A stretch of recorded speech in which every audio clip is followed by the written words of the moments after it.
गया जो अपने साथ कई करोड़ लोगों को ले गया। तीसरे इवेंट में 40 सालों तक यहाँ पर अर्थक्वेक और सुनामियां आई, जबकि चौथे इवेंट में अमेरिका पर कुछ आतंकवादियों ने न्यूक्लियर हमला कर दिया जिससे ना जाने कितने लोग मारे गए। ये सब जानने के बाद फ्लिन वापस आ जाती है, जहाँ बर्टन उससे पूछता है कि क्या तुमने फ्यूचर में हमारे स्टफ बनवा दिए। फ्लिन उससे कहती है कि वो बन रहे हैं। तभी फिर से हम पास्ट का एक सीन देखते हैं जो एलिटा के गायब होने से 1 साल पहले का होता है, जिसमें एलिटा ग्रेस नाम की एक लड़की से बात कर रही होती है। असल में ग्रेस और एलिटा रिलेशन में होती हैं, पर किसी वजह से ये अब साथ नहीं है, जिसके बाद ग्रेस एलिटा को उसी पिरामिड के पास ले जाती है जिसे कहानी की शुरुआत में दिखाया गया था। ग्रेस उस पिरामिड को दिखाते हुए बोलती है कि इसकी मदद से हम किसी भी टाइमलाइन में जाकर किसी भी स्टफ या फिर इंसान को खत्म कर सकते हैं। इसकी मदद से हम किसी भी इंसान के शरीर में हैप्टिक डिवाइस को लगाकर उसके इमोशंस को बदल सकते हैं। पर एलिटा को ये पसंद नहीं आता कि ये लोग इंसानों पर इस तरह के एक्सपेरिमेंट क्यों कर रहे हैं। अब हमें 2032 में बॉब नाम के एक आदमी को दिखाया जाता है। बॉब एक किलर होता है जिसे फ्यूचर से एक पार्सल मिला है जिसमें एक सुपरसोनिक गन होती है। तभी उसके पास एक आदमी का कॉल आता है। वो बॉब से कहता है कि तुम्हें फ्लिन और बर्टन को मारना होगा वरना उनकी जगह तुम्हारी बेटी मरेगी। बॉब को अपनी बेटी की जान बचाने के लिए उनकी बात माननी पड़ती है।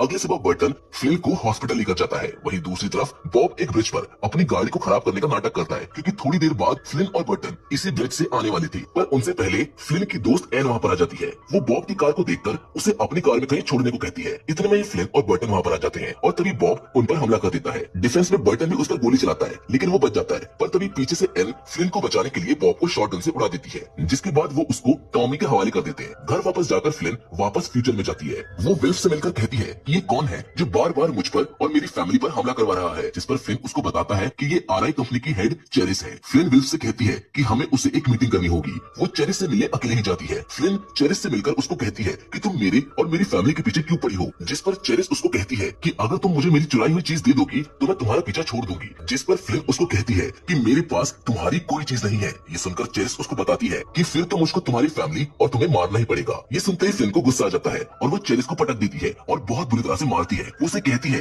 कि अगर तुम मेरी फैमिली के आसपास भी दिखी ना तो तुम मारी जाओगी। ये बोलकर वो वहाँ से चली जाती है। उधर साल 2032 में हम टॉमी को देखते हैं जो बॉब को पुलिस स्टेशन ले जा रहा होता है। तभी एक इनविजिबल कार आकर टॉमी की कार को उड़ा देती है और बॉब को कोई बचाकर ले जाता है। उधर फ्यूचर में फ्लिन विल्फ के पास होती है। वो उससे बोलती है कि चेरिस शायद मेरे पीछे इसलिए पड़ी है क्योंकि वो मुझसे एलिटा का चुराया हुआ डेटा चाहती है। इसके बाद वो दोनों एक दुकान में चले जाते हैं। असल में इस दुकान वालों ने एलिटा का पेरिफेरल स्टफ बनाया होता है। विल्फ वहाँ के एक आदमी से एलिटा का पता पूछता है पर वो कुछ नहीं बताता, जिस पर फ्लिन उस आदमी को पीटने लग जाती है। तब वो बोलता है कि मैं तुम्हें कुछ नहीं बता सकता क्योंकि एलिटा के साथ अब नियो प्राइम भी शामिल है। अगर मैंने तुम्हें कुछ भी बताया तो वो हमें मार देंगे। नियो प्राइम एक आतंकवादी संगठन है और शायद एलिटा भी अब इसमें शामिल है। उधर फ्यूचर में हम लेव के साथ ही ऐश को देखते हैं जो बर्टन और कॉर्नर के पेरिफेरल स्टफ बना रही होती है। वहीं 2032 में जब बॉब की आंख खुलती है तो वो अपने आप को कॉर्बेल के घर पर पाता है। वो जैसे कॉर्बेल को मारने की कोशिश करता है तभी कॉर्बेल की वाइफ उसे बिजली का एक शॉक दे देती है क्योंकि उन्होंने बॉब के गले पर एक इलेक्ट्रिक कॉलर लगाया था जिसका रिमोट कॉर्बेल की वाइफ के पास था।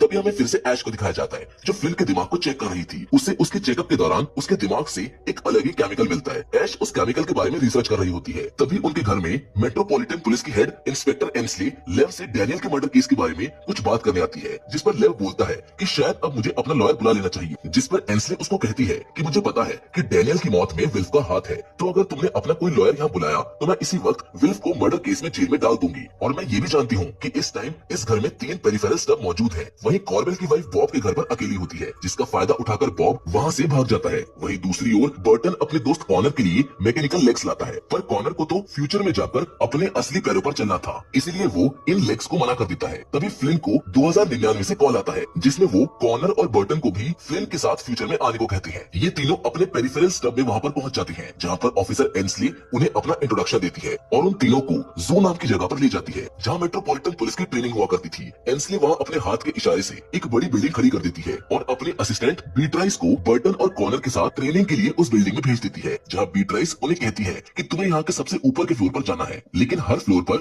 तुम्हें पहले से ज्यादा आदमी मिलेंगे जो तुम्हें मारने के लिए ही प्रोग्राम किए गए हैं। अब कॉर्नर और बर्टन तो आर्मी के सोल्जर्स थे, वो सभी गार्ड्स को मारते हुए आखिरी फ्लोर तक पहुंच जाते हैं। उधर बाहर एंसले फ्लिन को बताती है कि हमारी टाइमलाइन में कॉर्नर एक विकलांग नहीं है और तुम्हारी भी शादी टॉमी से हो गई है, पर तुम्हारी टाइमलाइन में रिसर्च इंस्टीट्यूट ने छेड़छाड़ कर दी जिसकी वजह से तुम्हारी टाइमलाइन थोड़ी सी चेंज हो गई। जिसके साथ एंसले उसको ये भी बताती है कि आरआई की समय में छेड़छाड़ की वजह से तुम्हारी टाइमलाइन में जैकपॉट इवेंट बहुत जल्द आएगा। उधर फ्लिन की मॉम को अचानक से दिखना बंद हो जाता है और वो बेहोश होकर नीचे गिर जाती है, पर उस वक्त बर्टन का एक दोस्त वहाँ पर मौजूद होता है। उसकी मॉम को उठाकर कर हॉस्पिटल ले जाता है, पर बॉब ये सब देख लेता है और फ्लिन की मॉम का पीछा करने लगता है। उधर टॉमी को अपनी कार से बॉब की सुपरसोनिक गन मिलती है। तभी उसके पास उसके सीनियर शेरिफ जैकमैन का कॉल आता है। वो उसे कॉर्बेल के घर के सामने आने को कहता है। अब फ्यूचर में बर्टन और कॉनर की ट्रेनिंग कंप्लीट हो जाती है, जिसके बाद एंस्ले इन तीनों को वापस अपने समय में भेज देती है। 2032 में आते ही उनको पता चलता है कि उसका एक दोस्त उनकी मॉम को हॉस्पिटल ले गया है। रास्ते में बर्टन अपने हैप्टिक डिवाइस से उनके उस दोस्त से कनेक्ट होने की कोशिश करता है, पर वो हो नहीं पाता, जिससे वो समझ जाता है कि हॉस्पिटल में कुछ तो गड़बड़ है। असल में उधर बॉब ने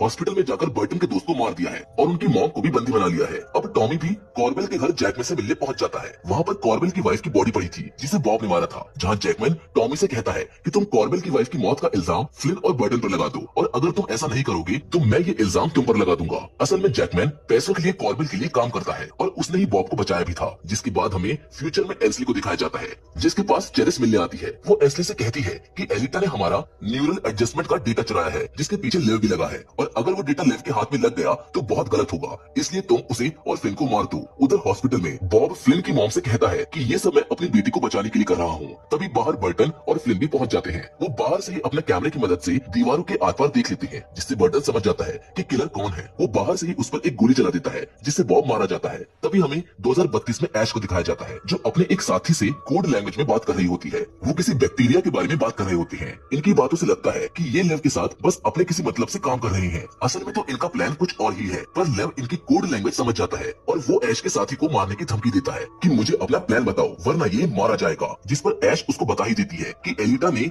रिसर्च इंस्टीट्यूट से कुछ डेटा चुराया था, जिसे उसने बर्टन के हैप्टिक डिवाइस में डाला था, पर गलती से उस डिवाइस को पहले फ्लिन ने इस्तेमाल कर लिया, जिसकी वजह से अब वो डेटा एक बैक्टीरिया के रूप में फ्लिन के दिमाग में है। एलिटा उस डेटा को नियो प्राइम को देने वाली थी, जिससे वो इस दुनिया को नष्ट करके एक नई दुनिया बनाएगा। ये सब जानने के बाद लेव उन दोनों को छोड़ देता है और कहता है कि आगे से मेरे पीछे कोई काम मत करना। साल 2032 में टॉमी जैकमैन की बातों से बहुत परेशान होता है, क्योंकि वो अपने दोस्तों को नहीं फंसा सकता। वो वापस कॉर्बेल के घर जाता है और जैकमैन को गन दिखाते हुए कहता है कि अब मेरी कहानी सुनो। बॉब यहाँ आया, उसने पहले जैकमैन को गोली मारी और फिर कॉर्बेल को जख्मी किया। जैकमैन उसकी बात पर हंसने लगता है, पर तभी टॉमी उसको गोली मारकर मार देता है और कॉर्बेल पर सोनिक गन से हमला करके उसको नीचे गिरा देता है। जिसके बाद वो अपने साथी पुलिस वालों को भी कॉल करके यहाँ पर बुला लेता है और उनको बताता है कि बॉब ने इन दोनों को मार दिया। पर तभी हमें पता चलता है कॉर्बेल सोनिक गन के हमले से बच गया है। उधर फ्यूचर में एंस्ले, फ्लिन, कॉनर और बर्टन के साथ एक मीटिंग करती है। वो उनसे कहती है कि तुम मेरी इस दुनिया को बचाने में मदद करो, जिस पर फ्लिन उससे कहती है कि पहले तुम्हें मेरी मॉम का ट्यूमर ठीक करना होगा। पर एंस्ले उसको कहती है कि अब हम तुम्हारी मॉम को नहीं बचा सकते,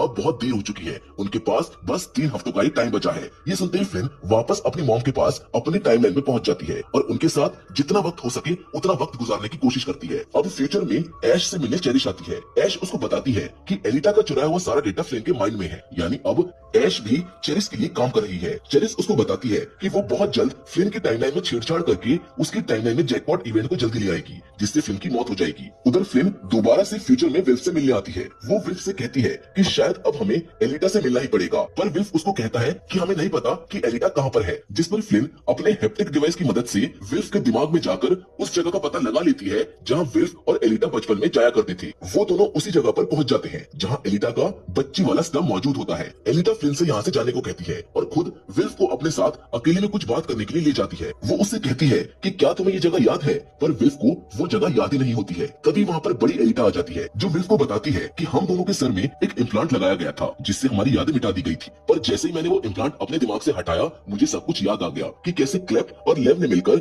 हम दोनों की फैमिलीज को मारकर इसी जगह पर दफना दिया था। असल में क्लेप एक बहुत पावरफुल संस्था है। तभी वहाँ और बहुत सारे लोग आ जाते हैं। एलिटा विल्फ को बताती है कि इन सब की फैमिलीज को भी उन्होंने मार दिया। मेरे पास ऐसे ना जाने पता नहीं कितने राज हैं जो फ्लिन के दिमाग में है। अब साल 2023 में टॉमी फ्लिन के पास आता है और उसको बताता है कि मुझे अंदर से खबर मिली है कि जल्द ही हमारे शहर पर न्यूक्लियर हमला होने वाला है। ये जानकर फ्लिन जल्दी से फ्यूचर में अपने पेरिफेरल स्टब में आ जाती है, जहाँ पर उसे अपने सामने ऐश दिखाई देती है। उसे उसकी बातों से पता चलता है कि वो अब चेरिस के लिए काम कर रही है। वो ऐश से चेरिस का प्लान पूछती है। वो फ्लिन को बताती है कि चेरिस तुम्हारी टाइमलाइन में एक जैकपॉट इवेंट की मदद से तुम्हें और तुम्हारी पूरी फैमिली को मारना चाहती है। अब उसी टाइमलाइन में कॉनर भी होता है। फ्लिन सीधा कॉनर के पास जाती है और उसे अपना प्लान बताती है। वो अपने इस इस प्लान में इंस्पेक्टर एंसले को भी शामिल करती है। वो एंसले से उसका एक और ऐसा पेरिफेरल स्टफ बनवाने को कहती है जिसमें उसके शरीर के साथ साथ उसके दिमाग का एलिटा वाला डेटा भी मौजूद हो, जिसके साथ वो उससे आरआई यानी कि रिसर्च इंस्टीट्यूट के स्टफ पोर्टल का एक्सेस मांगती है। जिस पर एंसले उसकी बात मान तो लेती है, पर वो उसको कहती है कि तुम्हें उस डेटा के साथ छेड़छाड़ नहीं करनी चाहिए, वो डेटा हमारी दोनों की टाइमलाइन को खत्म कर सकता है। जिसके बाद फ्लिन आरआई में जाकर वहाँ के सभी स्टफ गार्ड्स को मार देती है और वहाँ रखी एक टाइम वॉच से स्टफ पोर्टल को खोल देती है। अब हमें फ्लिन का पूरा प्लान समझ में आ जाता है। असल में वो इस पोर्टल की मदद से वापस अपनी टाइमलाइन में जाकर कॉर्नर से अपने आप को गोली लगवा लेगी, जिससे वो मर जाएगी और चेरिस उसका पीछा छोड़ देगी और उसकी टाइमलाइन में उस जैकपॉट को भी नहीं लाएगी, जिससे उसकी फैमिली बच जाएगी। वो ऐसा ही करती है, अपनी टाइमलाइन में जाकर कॉर्नर से अपने आप को गोली से मरवा देती है। पर साल 2099 यानी कि फ्यूचर में फ्लिन का स्टफ जिंदा होता है, क्योंकि उसने मरने से तुरंत पहले अपनी कॉन्शियसनेस को उस पोर्टल की मदद से अपने फ्यूचर के नए स्टफ में डाल दिया था। जिसके बाद अब वो और एंसले मिलकर अपना आगे का काम करने के लिए चल देती है और इसी के साथ इसका सीजन 1 यहीं पर खत्म।